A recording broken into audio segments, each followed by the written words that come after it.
Começa agora um programa que traz tudo sobre o livro mais lido em todos os tempos.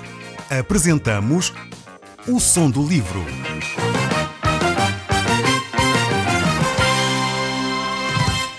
Seja muito bem-vindo. Neste podcast vai encontrar o livro mais conhecido e lido em todo o mundo. Vamos levá-lo numa viagem pela história da humanidade. Este é um audiolivro para si, para a sua família e sociedade em geral. Contextualização e comentários de Paulo Chaveiro. Nestes próximos capítulos que nós vamos tentar estudar hoje, nós vamos poder encontrar questões muito interessantes. Vamos encontrar grandes líderes, mas também vamos encontrar líderes muito fracos. Vamos ver grandes reis que governaram sob a direção de Deus, mas ao mesmo tempo vamos encontrar nestes textos que vamos estudar hoje, reis que governaram por sua conta própria. Vamos encontrar reis piedosos, reis que quiseram obedecer à vontade de Deus. Mas vamos também encontrar reis que dobraram os seus joelhos diante de imagens de escultura, reis idólatras. Veremos realmente que esses reis, a forma como eles se conduziram, poderia conduzir o povo à felicidade ou à desgraça. Dependendo da forma como esses líderes se conduziram, se foram realmente reis tementes a Deus ou não, isso iria fazer diferença na vida de outros. Vamos lembrar ainda que o reino de Israel e, assim como o reino de Judá, eles estão separados neste momento. O reino de Israel é constituído pelas 10 tribos. O reino de Judá é constituído por 2 tribos. A tribo principal, Judá, mas também a tribo de Benjamim.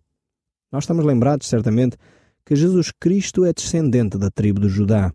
É descendente da família do rei Davi. E dessa forma, a promessa de Deus se cumpriu de que o trono de Davi seria para todo sempre. Nós já vimos no estudo anterior que houve uma rainha chamada Atalia, filha de Jezabel e de Acabe. Ela, apesar de ser filha destes homens, ela ainda estava ligada à tribo de Davi. E porquê? Porque ela casou-se com um descendente de Davi. E durante esse período, ela fez coisas terríveis aos olhos de Deus. Uma delas foi tentar matar todos os descendentes do rei Davi. E vimos também que essa ação não agradou a Deus. Vemos, entretanto, que um dos descendentes de Davi, que foi Joás, ele foi escondido e mais tarde foi colocado no trono de Davi. Então, digamos assim, Deus preservou o trono de Davi através deste descendente. A luz, então, voltou a reinar na tribo de Judá através de Joás. Ele reinou 47 anos e, infelizmente, foi morto por um dos seus servos. No estudo de hoje nós vamos falar acerca do reino de Jeoacás. São nomes muito semelhantes, mas são personagens completamente distintas. Nós vamos então iniciar o nosso estudo. Se tiver a sua Bíblia à mão, eu recomendava que abrisse no livro de 2 Reis, no capítulo 13, e nós vamos então olhar para estes textos da Palavra de Deus. Diz assim o verso 1. Jeoacás, o filho de Jeú, começou um reinado que duraria 17 anos sobre Israel. Durante o 23º ano do reinado de Jeoás, rei de Judá. Foi um mau rei e seguiu os caminhos de Jeroboão, que levou Israel a pecar. Dessa forma, o Senhor estava contra Israel e continuamente permitiu que Hazael, rei da Síria, assim como o seu filho Ben-Hadad, lhe conquistassem terras. Jeoacás pediu ao Senhor que o ajudasse e o Senhor ouviu, porque o rei da Síria estava, na verdade, a oprimir grandemente a Israel. Por isso Deus suscitou um líder em Israel que salvasse a nação da tirania dos sírios. Até que finalmente o povo pôde viver novamente em segurança, tal como antigamente. No entanto, continuaram a pecar e a seguir os maus caminhos de Jeroboão, adorando a deusa Azera em Samaria. Jeoacás acabou por ficar reduzido a uma força militar composta apenas por 50 tropas montadas e 10 carros de combate e 10.000 soldados de infantaria. É que o rei da Síria tinha destruído todo o resto do exército, reduzindo-o a nada. Então temos aqui este rei Jeoacás, filho de Jeú, rei de Israel. Este rei não foi assim um grande rei realmente. Ele foi um rei que talvez podemos dizer que não foi tão mau como Acabe ou como Jeroboão, mas continuou nos seus caminhos, continuou nos seus princípios de vida. Fez praticamente as mesmas coisas, permaneceu na idolatria, permaneceu de uma forma arrogante contra Deus e realmente não agradou aos olhos de Deus. Jeoacás morre e reina no seu lugar Jeoás, seu filho. E vemos que igualmente este filho é um filho mau, um filho rebelde, um filho que não continua a seguir a Deus. E é triste quando isto acontece, quando os pais e os filhos têm um caminho que se afasta cada vez mais dos princípios de Deus. Mas vamos voltar aqui ao texto bíblico. Vamos ver o que a palavra de Deus nos diz no verso 14. Quando Eliseu caiu doente com uma enfermidade de que morreu, o rei Jeoás veio visitá-lo e chorou na sua presença. Meu pai, os carros de Israel e os seus condutores, clamava ele. Então Eliseu disse-lhe, pega num arco e em flechas. Agora abre a janela ali, do oriente, e prepara-te para atirar. O outro ia obedecendo. Aí Eliseu pôs a sua mão sobre as mãos do rei e disse, atira, mandou Eliseu, e ele disparou a flecha. Esta é a flecha do Senhor, que representa a plena vitória sobre a Síria, porque vencerás completamente os sírios em Afec. Agora, continuou o profeta, pega nas outras setas e bate com elas no chão. O rei pegou nelas e bateu com elas 3 vezes no chão. Mas aí Eliseu ficou zangado com ele e disse, devias ter batido no chão 5 a 6 vezes, clamou ele. Porque nesse caso poderias vir a derrotar os sírios até que estivessem completamente destruídos. Sendo assim, serás vitorioso apenas 3 vezes. Eliseu faleceu e foi sepultado. Temos aqui este rei, Jeoás, rei de Israel, que foi ter com este profeta, o profeta Eliseu, para de alguma forma buscar orientação, saber o que deveria fazer relativamente aos seus inimigos, os sírios. Eliseu era um profeta de Deus e, apesar de não estar muito interessado em cortesias, em ornamentos, em grandes pompas e circunstâncias quando recebe um rei, rapidamente ele apresenta-se diante deste rei e fala aquilo que Deus queria que acontecesse. Este rei aparece ali e então ele deveria de praticar algumas coisas. E Eliseu disse que ele deveria de enviar aquelas flechas, mas ele realmente era um rei que não era persistente. E quando Eliseu diz para ele lançar setas no chão, ele o faz apenas 3 vezes.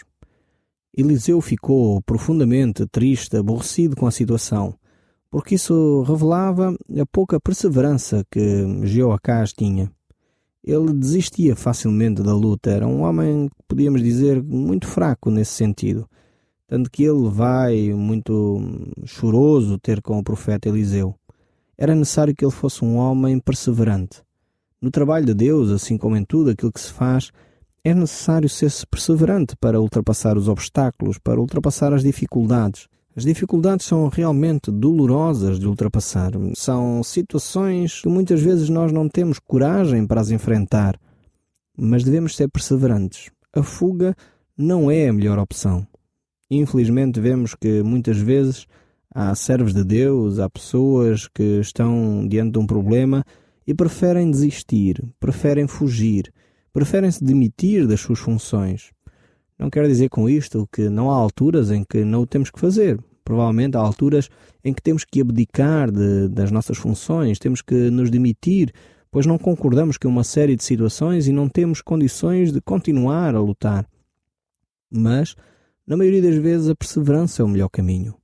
Há que distinguir perseverança de teimosia. Isto aqui é importante ser dito. Uma pessoa teimosa é diferente de uma pessoa perseverante. Perseverante é aquele que continua e insiste e realmente procura alternativas, soluções para ultrapassar os obstáculos e quando tentou todas as coisas então desiste e percebe que não há mais condições de continuar. O teimoso é aquele que insiste numa situação mesmo depois de ter tentado todas as coisas, ter percebido que não há alternativa e ele simplesmente, por orgulho, já não quer desistir mais e, como se costuma dizer, bate com a cabeça na parede. Então há que distinguir o perseverante do orgulhoso e do teimoso, não é? Mas a palavra de Deus nos mostra que nós devemos ser perseverantes. Continuamente devemos procurar nos empenhar naquilo que são os obstáculos para vencer. Muitas vezes Há pessoas que têm um vício e lutam contra esse vício e, por vezes, não o conseguem ultrapassar por causa da dificuldade nesta área. Não são perseverantes. Talvez tentam uma primeira vez e são vitoriosos, tentam uma segunda e conseguem ultrapassar, mas se a terceira vez encontram dificuldades, desanimam e voltam outra vez para os seus vícios. É necessário combatermos esses vícios até que eles sejam completamente derrotados. Então, as dificuldades na nossa vida podem ser internas ou externas, como eu disse. Podem ser vícios com os quais nós lutamos connosco mesmos, ou podem ser dificuldades que nós enfrentamos no trabalho, na família. Realmente não é bom nós desistirmos assim que os problemas se levantam. E eu tenho notado que hoje muitas famílias optam por desistir. Vemos situações familiares terríveis, pessoas que se dão mal, é verdade, mas em vez de tentarem na sua vida alterar aquilo que está a dificultar a sua relação, em vez de tentarem encontrar uma forma de se unirem mais, tentarem encontrar soluções para ajustar mais a sua personalidade, preferem desistir e cada um seguir o seu caminho. Ainda esta semana estava a ler um texto, um artigo, sobre esta questão, o divórcio, e o autor falava a certa altura que era realmente importante que as famílias se mantivessem unidas, se mantivessem perseverantes nessa luta de ter um ambiente familiar que pudesse levar os filhos a crescer de uma forma saudável. Era necessário realmente que os pais se empenhassem mais, fossem mais perseverantes na sua relação, não se deixassem abater tanto e quando os problemas surgem, procurassem soluções. A perseverança implica uma procura de soluções. Não é um deixar andar. Perseverante não é aquele que se acomoda à situação, não. Ser perseverante implica que nós nos envolvamos de uma forma ativa na procura de soluções. E talvez você está a viver uma situação no seu casamento em que procura desistir. A minha recomendação para si é: procure soluções, não desista, seja perseverante. Procure em Deus aquilo que ainda pode fazer por si mesmo, em primeiro lugar. Não tente mudar o outro. Procure você mesmo alterar aquilo que está errado em si, talvez procurando até aconselhamento profissional, alguém que sabe o que está a fazer, para o ajudar a si e ao seu cônjuge a ultrapassar as dificuldades. Eu creio que quando os casais fazem isso, muita coisa muda e muda no sentido positivo. Eu creio que nós precisamos, como o povo português, aprender a ser um pouco mais perseverantes. Não sermos tão derrotistas, não sermos tão, desistentes. Chegamos a um ponto que desistimos rapidamente das coisas. Não correu bem à primeira, não correu bem à segunda, então já não vamos mais lutar por esta situação. Necessitamos ser um pouco mais empenhados, mais zelosos, mais perseverantes. Este rei aqui que nós estamos a ver, ele desistiu. Enfim, fez 3 vezes, lançou as setas ao chão 3 vezes e chega. Não quero continuar a fazer isto. E por isso ele não conseguiu ultrapassar os seus inimigos, não conseguiu terminar com essas invasões constantes que Israel estava a sofrer. Mas o texto bíblico continua no verso 20 deste capítulo 13 de 2 Reis e diz assim: Eliseu faleceu e foi sepultado. Nesses dias haviam bandos de moabitas e invadiam as terras em cada primavera. Uma vez, uns quantos homens que estavam a fazer um enterro de um amigo depararam-se com um desses bandos de medianitas e apressadamente lançaram o corpo para dentro do túmulo de Eliseu. Pois logo que os ossos tocaram nos ossos de Eliseu, o corpo reviveu e se pôs de pé. Este texto aqui é extremamente interessante. Eu gostaria de parar aqui um pouco consigo para nós analisarmos bem este texto bíblico. A primeira coisa que eu penso que é muito importante nós vermos é que até os grandes servos de Deus podem morrer de uma enfermidade. Por que é que eu estou a dizer que isto é importante? Infelizmente hoje deparamos-nos com situações de pessoas que falam acerca disto dizendo que os cristãos não podem ter enfermidades. Este texto bíblico diz exatamente o contrário. Diz que Eliseu faleceu de uma enfermidade. Então eu quero deixar claro que há enfermidades que são por consequência do nosso pecado, são coisas que nós fizemos que estão erradas e por isso temos uma enfermidade. Há enfermidades que nós temos que são Deus que envia para ver se nós acordamos, nos despertamos, nos aproximamos dele. E há enfermidades como esta que Eliseu aqui tem, que tem a ver com a natureza humana. Todos nós, como seres humanos, é-nos destinado morrer uma vez, diz a palavra de Deus. E isso pode acontecer através de uma enfermidade. E isso não quer dizer necessariamente que a pessoa pecou ou que a pessoa está a ser corrigida e disciplinada por Deus. Não. Há enfermidades que são de ordem natural, podemos dizer assim. São situações naturais. Se os cristãos não pudessem ter enfermidades, então nenhum cristão certamente morreria. Elias, como foi subindo ao céu, Eliseu iria também. Mas o facto é que Eliseu faleceu de uma enfermidade.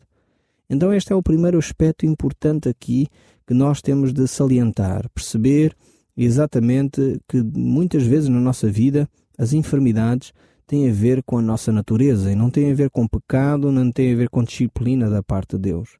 Porque muitas vezes eu vejo cristãos aterrorizados, atemorizados demais com situações que ocorrem à nossa vida que são comuns. Todos os seres humanos, cristãos ou não cristãos, um dia, enquanto Cristo não voltar, iremos ter um encontro com Deus através da morte.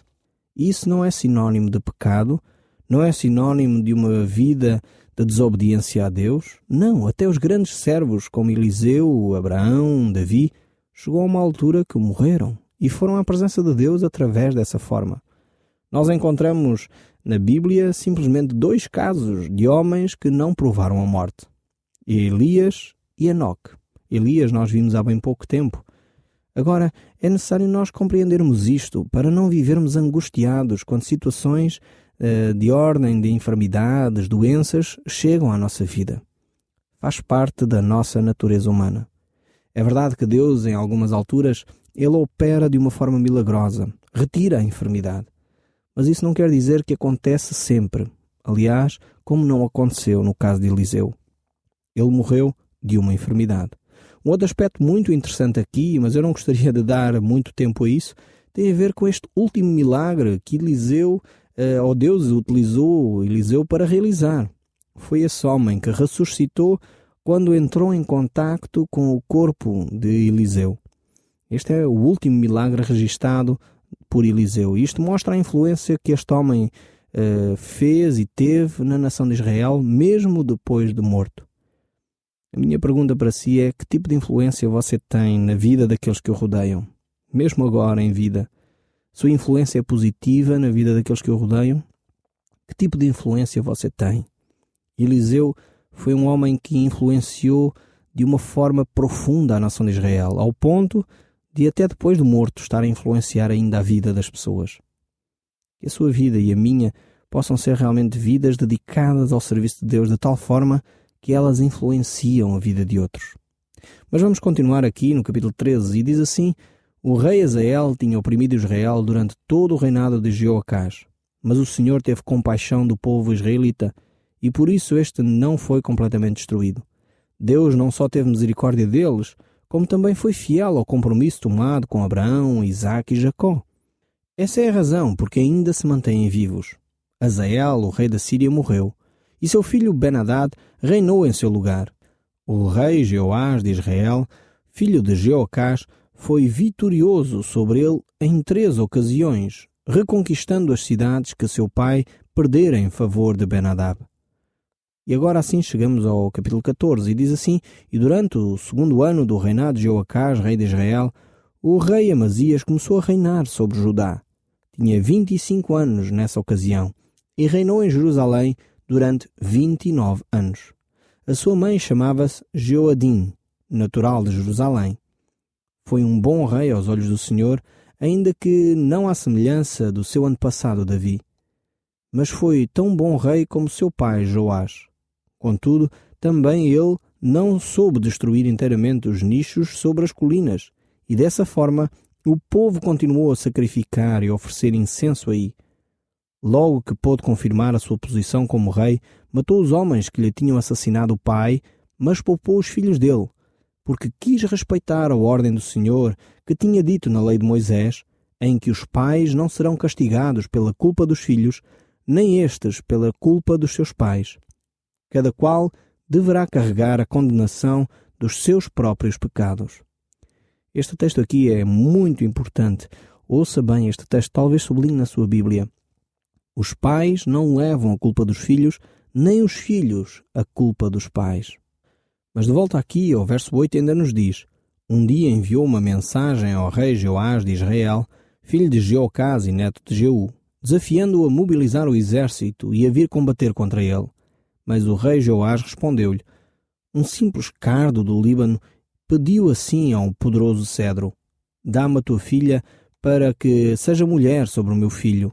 Mas precisamente nesse momento passou um animal selvagem que pisou o cardo e o esmagou. Tu destruíste Edom e estás muito orgulhoso com isso. Contudo, dou-te este conselho: fica contente com a vitória que obtiveste, mas deixa-te ficar onde estás. Porque é que havias de provocar um desastre não só para ti, como para Judá? Mas Amazias não deu ouvidos, e por isso Jeoás, rei de Israel, mandou preparar o seu exército. A batalha começou em Bet-Semes, uma das povoações de Judá. O rei de Judá foi derrotado e as tropas fugiram. Amazias, o rei, foi capturado e o exército de Israel avançou sobre Jerusalém e derrubou as suas muralhas, desde a porta de Efraim até à porta da esquina, numa distância de cerca de 200 metros. O rei Jeoás ficou com muito despojo de guerra, e mais todo o ouro e prata do templo e do tesouro do palácio, assim como as taças de ouro. Depois regressou a Samaria. O resto dos acontecimentos referentes ao rei Jeoás e à sua guerra contra o rei Amazias está relatado nas crônicas dos reis de Israel. Quando Jeoás morreu, foi sepultado em Samaria junto dos outros reis de Israel, e Jeroboão, seu filho, reinou em seu lugar. Amazias viveu 15 anos mais do que Jeoás, e o resto da sua biografia está escrito nas crônicas dos reis de Judá. Houve mesmo uma conspiração contra ele em Jerusalém, de tal forma que teve de fugir para Laquis. No entanto, o seu adversário mandaram lá assassinos a soldo para o matarem. O seu corpo foi mandado para Jerusalém numa urna puxada a cavalos e foi enterrado no cemitério real na cidade de Davi. Então o seu filho, Azarias, ascendeu ao trono e tinha a idade de 16 anos. Depois da morte do seu pai, edificou a povoação de Elate e entregou-a a Judá. Aqui vemos o relato de vários reis que foram bons reis. E o capítulo que segue, o capítulo 15, também nos fala desses reis, que foram bons reis, mas apesar de tudo, não abandonaram a idolatria. Continuaram a permitir que o povo continuasse a ter ídolos, imagens de escultura. E isso era mau aos olhos do Senhor. Estes eram textos aqui que nos deixam a refletir sobre a nossa própria vida e a forma como nós encaramos as coisas.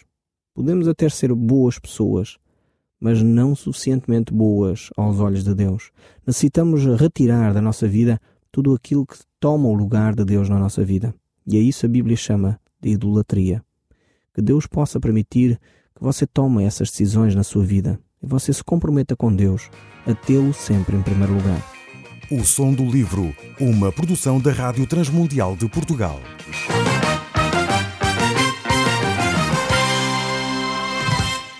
RTM. Conhece todos os nossos programas em rtmportugal.org. Uma produção da Rádio Transmundial de Portugal.